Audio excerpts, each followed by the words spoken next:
Denver Broncos and Minnesota Vikings, both on huge turnarounds. Let's talk about them. It's Crossover Thursday on the Locked On Vikings podcast. You like that? 3, 1, 2, 3. You like it? You are Locked On Vikings, your daily Minnesota Vikings podcast, part of the Locked On Podcast Network, your team every day. It is Crossover Thursday, Locked On Broncos and Locked On Vikings. I'm Sarah Bettinger, co-host of Locked On Broncos, here with Luke Braun, a host of the Locked On Vikings podcast, where things are going really, really well right now. I mean, the Minnesota Vikings, one of the best stories nationally. The Denver Broncos, I guess, Luke, they just played in the most watched Monday Night Football game ever. So a lot of eyes on these two teams going into Week 11, which is crazy, right? I mean, at the beginning of the season, first month of the season, I remember I was in Tennessee watching the Vikings play. I'm like, there's no way, this team is going to hell in a handbasket. And I felt the same way about the Broncos with Sean Payton. And slowly but surely, these two teams have come around. This is an exciting matchup. I grew up in South Dakota, a lot of Vikings fans around me. So kind of indirectly, I've followed the team for a long time. Been really excited about this episode and about this game. So love the matchup. Vikings and Broncos has always been entertaining. I was in Minneapolis for the Tebow game back in 2011. I mean, it's good times and good vibes all around. Excited to talk about this matchup with you. But Luke, I think it's the obvious from Broncos fans' perspective, but from the Vikings side of things, what is the biggest storyline that we're looking at here as we approach Week 11 of the 2023 season for the Vikings?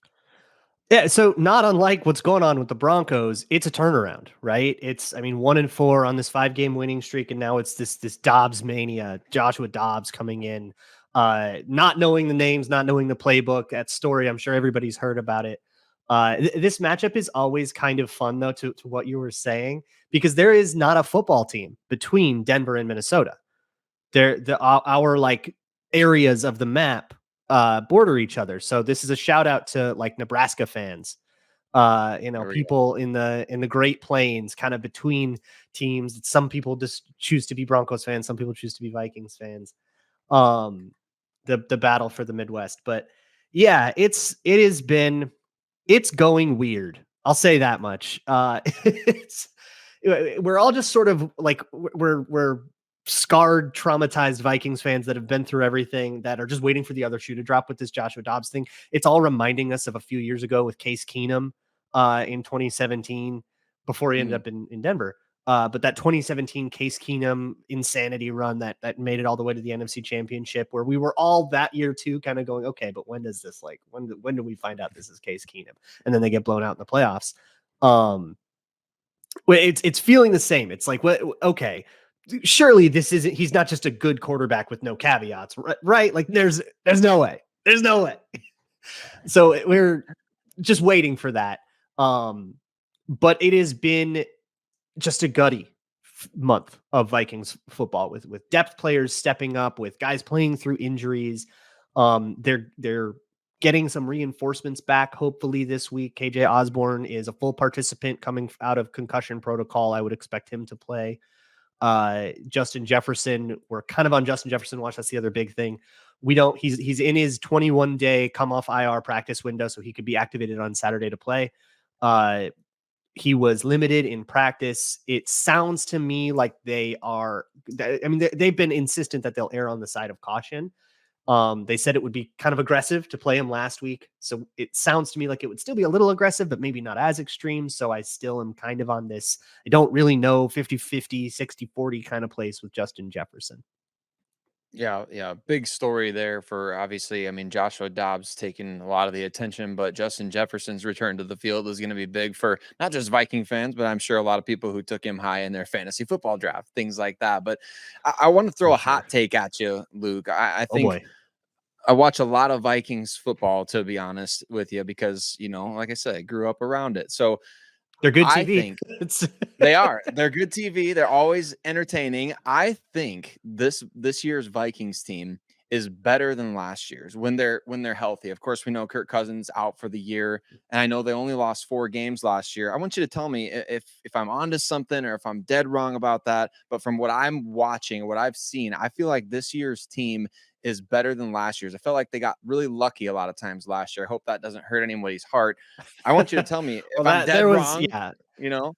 No, defensively, you're absolutely right. I mean, the defense last year was an abject catastrophe, and they're like playing well this year. I don't think anybody in the world would argue that last year's defense was better. And offensively, it's hard to compare because now there's been injuries and stuff, but they've been beating their expectations. Where last year, going into 2022, their over under was 8.5 games, so they were expected to be like a middle team, and then they rattled off a bunch of close wins, and then suddenly it became, well, their record, they still were kind of that middle. I think they were a little better than that. They were like a 10-ish win team to me, but they won 13, and so everyone went, they've won more than they should have won, and they need to like go get right with God and lose in the playoffs.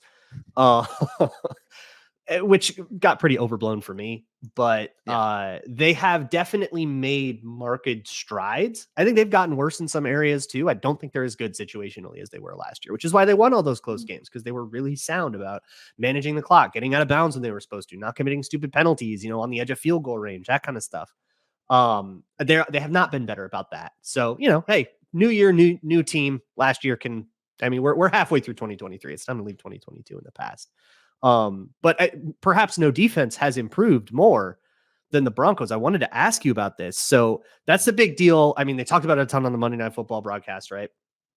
After the 70 debacle, after that whole Miami Dolphins thing, my question is, has this been like a change in the Broncos, or was that just kind of one game? And if you take that out, the rest of the games totally make sense. Or has this been more of a linear, like they were bad then, but they're playing better now? That was definitely an outlier, I would say, but at the same time, you could kind of see not something like that coming, but I mean something along the lines of getting taken kind of to the shed, by the Dolphins, because that defense was they were getting torched in the first couple weeks of the season. Sam Howell, I think, he basically looked like vintage Peyton Manning against the Broncos back in week 2.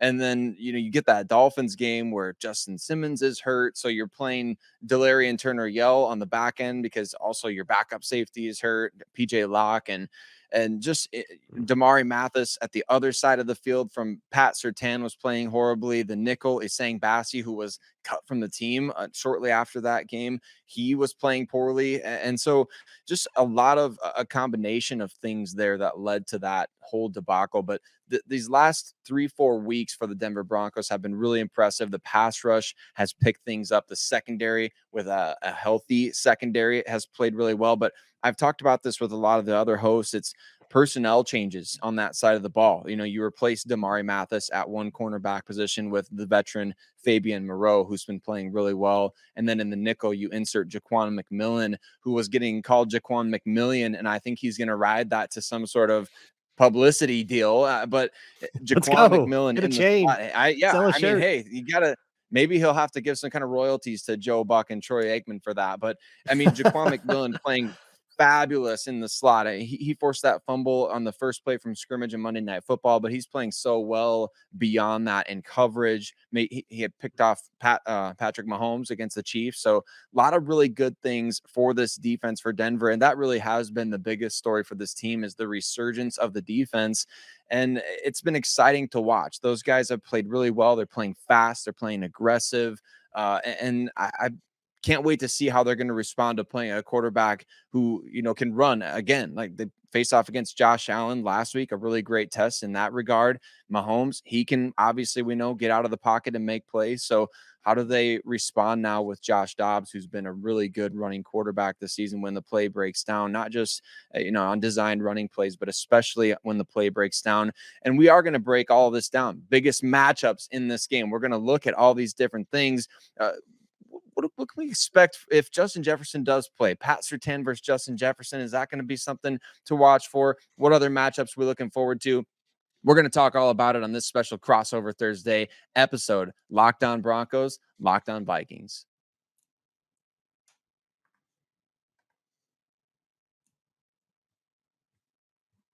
Why root for your team on an empty stomach?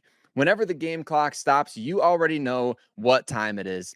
It's time to order in with DoorDash. All of your favorite restaurants and stores, from retail to grocery, they're right there on the DoorDash app. So you can shop everything that you need to get game day ready. You get a hankering for some nachos during the game. Hey, order on DoorDash and get everything that you need delivered without missing a single snap. And if you're in the Denver area and you're watching the game from home, I'm telling you, you got to order from Illegal Pete's, the Mexican Coke Carnitas in a burrito bowl with some cilantro rice, fajita veggies, a little cheese, and some tomato vinaigrette. I mean, chef's kiss right there. Come on, everybody. Maybe you want to order a little something to enjoy Thursday night football. You're listening to this podcast and you're like, you know what? I want to DoorDash something. I think you cannot miss if you order just a random assortment from Crumble Cookie, and you can get 50% off up to a $10 value when you spend $15 or more on your very first order when you download the DoorDash app and enter the code LOCKED23. That's 50% off up to a $10 value when you spend $15 or more on your first order when you download the DoorDash app and enter code LOCKED23. Subject to change, terms apply.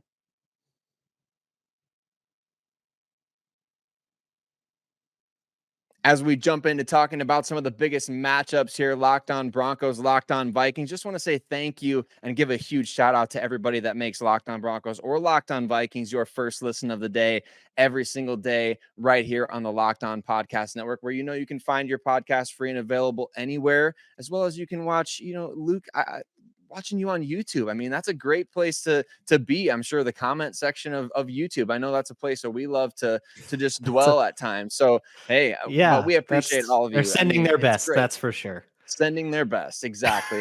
It's well intended. So no, we appreciate every single one of you. So thanks so much for jumping in and listening to the show or watching the show, however you choose to do so. But I want to give you the floor here, Luke. I want to hear from you. What are you looking forward to matchup wise the most in this game? Because I think there's a lot we could break down from player to player, unit to unit, maybe a little bit of a revenge game in a way for. I'll give you the floor. I got some ideas. Oh, sure. Right. The Dalton Reisner, Chris Cooper revenge game angle. That's right. Yeah, the whole the O-line situation. We've been enjoying him, Reisner. I thought he had a pretty rough day last week in particular, but he's been pretty good outside of that. And actually picking him up spurred the Vikings to trade Ezra Cleveland away and to start Reisner for the rest of the year. So he's found a home. He's back with his old O-line coach. He likes the teammates. He's doing okay. I'm interested in particular in Pat Surtain and how the Broncos want to use him. And I'm sure it'll be different if Jefferson plays versus not, right? What I'll say is if Jefferson plays, he said he won't play until he's 110%. That's been the line out of Minnesota. They're not going to put him back at 80%. You're not going to get a hobbled Jefferson. You're either getting all of him or he's not playing. So, if he plays, is this a shadow situation? And then we get this lights out matchup all day, or is it going to be a side situation? If it is a shadow situation, then my question becomes, okay, who's on Jordan Addison then?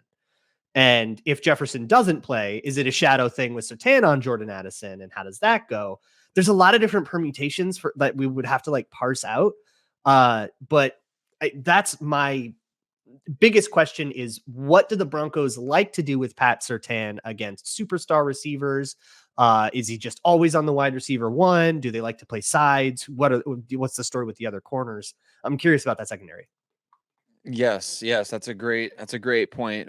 Recently, we have seen Pat Surtain do more so of the shadowing, especially against Stephon Diggs with the Buffalo Bills. So it was one catch for 11 yards a day against Surtain from Stephon Diggs. It was utter dominance. And so we've seen both ends of that spectrum, right? I mean, we've seen those games like against Stephon Diggs, but then you see games like against Devontae Adams where it's like, what's going on here? I mean, I thought this was Pat Surtain, you know what I'm saying? And so there's been times like that, but they're few and far between. The Miami game, I guess that's kind of the big exception, right? Is everything was a breakdown. Feels like that has a stink on it. You just throw that tape out. Yeah. I think they just scored again, actually, against the Broncos. So I mean, eventually they'll get to 100 and they'll stop. But no, I mean, it's been a situation where he's shadowing guys. I think Vance Joseph, the defensive coordinator, kind of wisen up to that after the first few weeks of the season, where I mean, he wasn't strictly covering Devontae Adams. Damari Mathis got burned a few times in that game, and then the same with Terry McLaurin in week 2. And so we saw that adjustment get made really when the Broncos played the Chiefs the first time. And we saw Surtain kind of covering Travis Kelce quite a bit in that game, which was fun to see as well. But it's something that I think we would, especially if Justin Jefferson plays, I think we would see him following him around on the field. That'll be sick. So here's the deal. We have not seen since week 4 of 2022. Oh, no, that's not true. The Commanders did it. So week 9, I think that was, of 2022. We have not seen a team just straight up one guy on Justin Jefferson on an island. If they're going to shadow, they always have safety help following him around. And then they're like bracketing him that way. So if the Broncos have the cojones to put Pat Surtain, and we played Jair Alexander, right? We played good corners out here, right? We've had, who was the guy for I think the Chargers had a guy there too. Or was he hurt Samuel? By then? Asante Samuel. It might have been. I forget. But I mean, Darius Slay, right? For the Eagles. Like we've had dudes out there, but those teams have all taken Justin Jefferson and said either do the Belichick thing where it's cornerback 2 on Jefferson with a safety and cornerback 1 is on whoever the second guy is, or cornerback 1 with a safety. We're taking this dude super seriously. We are not losing to Jefferson today. So if Denver is the first team to just go like single high, I don't know what the preference is there with Denver. That's the ballsiest plan that anybody will have had against Justin Jefferson since about this time last year. And we could see that. I mean, that'll be a fascinating matchup and part of the chess match. I think it's possible. Especially with Justin Simmons on that back end there to help. I mean, it really, the Broncos have because really then you can press, right? Like yes, that's how the Packers got handed Jefferson. Probably the worst game he's had since being a rookie was safety help over the top of Jair Alexander, and Jair can press the absolute heck out of you, right? And he's just bench pressing you because he doesn't have to worry about the deep stuff, so he can play super aggressive, and that might be. That's probably the best plan against Jefferson. But if you feel like, no, this dude's Pat Surtain, go ball out, kid. Like maybe you'll feel that way. But I want to flip it to you too. What do you think matchup wise? I mean, what are you looking forward to? Well, I don't know how much looking forward to as opposed to really like I need to I just face this type of thing, with Brian Flores, the way that he blitzes more than any other defensive coordinator. We all have seen the stats and heard all the things about it. How does that work against Russell Wilson and this Broncos O-line? Because the Broncos have been running the ball really well. Their pass protection breakdowns on third down, or even just a semblance of a breakdown, has caused Russell Wilson at times to kind of retreat, hold on to the ball. He's much less this year trying to throw the ball up and see what happens, as opposed to just he'll be willing to take maybe more sacks than he needs to. Certainly from Broncos country, that would be the ran around a lot against the Bills. They I was watching that game like, man, this dude is the most annoying guy.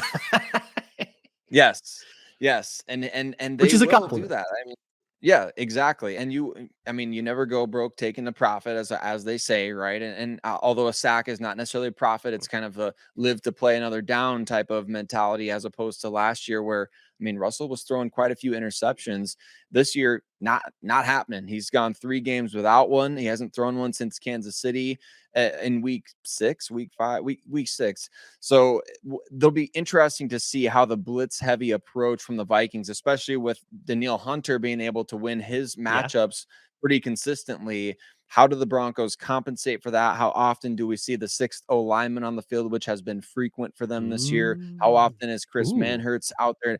They've gone heavy. It hasn't been a wide receiver haven, as the Vikings feel like they can throw wide receivers out there and just have success. Broncos, it's like, hey, you might get a couple catches this game, or you might get one opportunity, if that. So very much so looking at the Broncos are like it's like a Big Ten team. You know what I'm talking about. You're from you have the I mean, the great Midwest. That's kind of what the Vikings want. So the goal of PJ or of Brian Flores is to turn you into PJ Fleck and say, okay, we want you to just retreat into your quick game and your hot routes and your little slants and your little flare outs and your little flats. And then we're going to come up and tackle. And if we can force you into that, you're going to complete 99% of your passes and you're going to get 3 yards a pop and you're going to punt. How to counter the blitz is probably going to be one of the key things in this game. It is. It absolutely is. And hey, somebody's winning streak is coming to an end on Sunday. It's sad. I've been rooting for the Josh Dobbs story. I've been excited for the Vikings for maybe the first time since Randy Moss played for the team. So somebody's winning streak is coming to an end, and we are going to tell you whose winning streak is coming to an end right here on this crossover Thursday episode. Locked on Broncos, Locked on Vikings. We spend a lot of time talking together, you and I. We get fired up together on wins and losses, who starts and who sits. And I'm thankful for the connection that we have. And today, I want our chat to be a little more personal. Whether you're on extended travel, bracing for a major weather event, or limited by yet another supply shortage, you are covered, my friend. Thanks to our partners at Jase Medical, life-saving antibiotics and a long list of daily medications can be ordered in a 1-year supply. Even ED generics for Cialis, Viagra, and Revatio prescriptions. Go online right now at jasemedical.com to receive your 12-month supply on your daily medication. And remember to use the promo code Locked On at checkout for a discount as well. A verified customer had this to say about Jace. I am thankful for this service. Supply chain issues caused me to cut pills in half to have it, and I ordered most of my daily meds with a year supply. I also ordered antibiotic kits. I feel secure now. The prices are lower than local pharmacies, and I highly recommend this for everyone. So if you or someone you love would get some peace of mind by having a year supply of any daily medicine, go to jasemedical.com to see if it's offered for you. And remember to use the promo code Locked On for $20 off your purchase. We are jumping into the final drive of crossover Thursday here. Locked on Broncos, Locked on Vikings. And once again, just want to say shout out to all of you that make Locked on Broncos or Locked on Vikings your first listen of the day, every single day, wherever and however you listen to podcasts, or if you watch for free on YouTube as well. You everydayers out there, you know you've got love from me, Cody, who's not with us today, and Luke as well. Luke, I'm going to give you the floor once again here. We talk about keys to victory. We talk about game predictions. I don't know if you do score predictions, if you do win-loss predictions, but let's start with keys to victory. Tell me why or how the Vikings are going to win this game. Yeah, to the point of predictions, I've learned my lesson with the Vikings. You can't. Don't touch that dial. That's what I always say. 3-score lead, right? Vikings were up 24-3 at halftime, up 27-3 after halftime. Saints made a game out of it. Vikings have been down 2 or 3 scores plenty of times as well. They'll make a game out of it. Do not touch that dial no matter what. If you feel like this game is over, no matter who is winning, it is not. It's just how Vikings games go. That's a great principle. But in terms of the key, or like an eternal principle of the Vikings, in terms of keys to the game, I kind of want to get your sense for what I was talking about with blitzes, because how the Broncos counter blitzes and how good they are at it is going to determine not only the game plan that they see, but how all this is going to work. Yeah, it's going to be fascinating because I think you have 2 matchups against Steve Spagnuolo already under your belt. We know he brings the blitz a ton. I don't know where the Chiefs rank in terms of right behind the Vikings or somewhere near them, but I would guess they're pretty close. I think it's Wink. I think it's the Giants that are right behind them. The Giants, that makes sense. That I should have known that. I should have known Wink. Yeah, Wink Martindale. He's always up there. He loves the blitz. But I know Steve Spagnuolo and the Chiefs, they bring a lot of pressure and they send their fast linebackers a lot. So what the Broncos did and have done, quite frankly, all season, they've really gotten all their running backs active in the passing game. And that could be, Samaje Perine, who's been maybe their most effective. Jaleel McLaughlin, they like to get him a lot of designed plays, not necessarily blitz beaters, but they like to just get him the ball in space. And then Javonte Williams will also participate in that, of course. But really, I think it's going to be how they counter the blitz. I think they want to run the ball effectively. They want to make sure they're running to the right spots. They want to make sure they're run right into it. Yeah. Sure. Run as far away from it as possible. We'll see. I guess, I don't know. They've committed so heavily to it. And Sean Payton, we know he's one of the master chess players out there when it comes to, Oh yeah. scheming up We're the very familiar offense. with So, Sean Payton. Oh very boy, does he familiar. have some history. I know. I'm really looking forward to seeing that, though, what you mentioned about that, because that is going to be uh, it feels like, I know the Broncos have converted more third downs than it really seems as you're watching the course of a game, but really when they get to third down situations, it almost feels like, hey, you might as well just punt in this situation because you're not gaining any ground. I think if the Broncos can establish the run early on in this game, that's going to be where they beat the blitz and the aggressiveness with the play action boot, old school Broncos football, which is kind of coming back to the forefront with the way they're running this offense. A lot of running the ball and a lot of attacking downfield at certain spots. We're not seeing consistent attacking downfield, but we are seeing it at least a handful of times a game. And can they get Jerry Jeudy, Cortland Sutton, maybe even Marvin Mims involved in that vertical passing game? I think that's going to be huge for this team, as well as obviously you want to contain as much as you can Josh Dobbs mania. And with the run game, I'll be very curious. Gosh, I could talk about this for about 49 more hours with you, with how they want to attack the Vikings fronts. So Jordan Hicks is hurt. He's on IR with a shin thing, and they actually re-signed Anthony Barr, who was with the team forever and ever and ever and ever, right? What they get out of Anthony Barr and Ivan Pace, who's their stud standout undrafted rookie linebacker, what they get out of those two guys in the run might be huge in this one. Because if the Broncos want to keep the game on the ground and say all this blitzing weird crap, we're just going to run it down your throat. Watch the Eagles-Vikings game on Thursday Night Football earlier in the year, because the Eagles basically did that, and they ran it for 672 yards. If the Broncos can do that, there's definitely an avenue to countering all of that crazy, we don't care what the front looks like, put somebody in front of me, I'm hitting them in the mouth, right? Let's simplify this. But if they can get something out of Anthony Barr, that might be like a huge key to this. And they don't need him to have the game of his life. They don't need him to be the guy he was in 2017, 2018. But if he can be the guy that he was last year for the Cowboys, just be a guy that's in the right place in the fit and isn't, a total pushover, then I think that they'll be able to sort of replace what they were getting with Jordan Hicks. And then it becomes, can the Broncos expose that in the pass?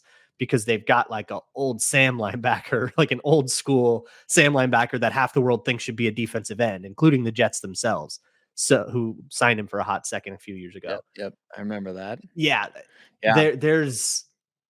I think there's an opportunity there on both sides, and that might be one of those inflection points that he's not going to be the most important player in the game, but he might be the one that has the widest range of outcomes. Yes, that's a great way to put it. And hey, he was almost a Bronco as well. Speaking of almost Broncos, Anthony Barr, I think he chose the Cowboys over the Broncos last year. He and Broncos GM George Payton, a very familiar face for the Vikings. They went to the same high school, so not together, of course, but they graduated from the same high school out there in Los Angeles. So kind of an interesting factoid if that ever comes up in your Jeopardy or trivia at some point for any of you Vikings listeners or Broncos out there. But hey, you know what? It's going to be a great game. Sunday Night Football. It's cool to see these two teams in prime time, considering all that's transpired throughout the season, injuries or otherwise. These two teams playing some really good football. But like we said, somebody's streak is going to come to an end on Sunday Night Football. And I'm sure everybody's going to love Chris Collinsworth analysis of it all. But Vikings fans, Broncos fans, we're so grateful for you listening to the show or watching the show today. And we want to tell you, Locked On has launched the first ever national sports 24/7 streaming channel on YouTube. It's called Locked On Sports Today, and it's here for you 24/7, covering the top sports stories of the day with the local experts of Locked On, plus our national shows covering every league. Go to Locked On Sports Today on YouTube and subscribe for the first ever national sports 24/7 streaming channel. We appreciate you, Broncos country and Vikings fans out there. We'll see you next time.